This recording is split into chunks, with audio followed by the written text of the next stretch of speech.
গরু এবং মহিষের বয়স পরিপূর্ণ 2 বছর পূর্ণ হতে হবে, আর উটের বয়সটা 5 বছর হতে হবে।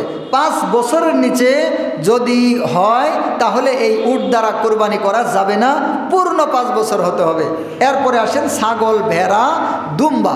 এর ভিতরে আসেন ছাগলের মধ্যে, ছাগলের বয়স যদি এক বছর পরিপূর্ণ না হয় তাহলে এটা দ্বারা কোরবানি করা যাবে না, পূর্ণ 1 বছর হতে হবে। যদি 1 বছরের চাইতে কিছুও কম হয় তারপরেও এটা দিয়ে কোরবানি করা যাবে না। অনেক সময় ছাগল এই কিছু ছোটো জাত বড় জাত আছে, এটা দেখতে অনেক সময় অন্যরকম দেখা যায়, কিন্তু ভালো করে যাচাই করেই ভালো করে শুনেই এটাকে কোরবানি করতে হবে।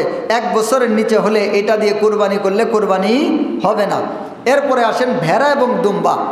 ভেড়া এবং দুম্বাও পূর্ণ 1 বছর হওয়াই এটা উত্তম। তবে যদি এমন হয় যে একটু কম বয়স আছে ভেড়া এবং দুম্বা, কিন্তু এটা সাইজে বড় হয়ে গেছে, 1 বছরের মতো বা তার চাইতে বেশি দেখা যায়, তাহলে দুম্বা এবং ভেড়া দিয়ে কোরবানি করা যাবে।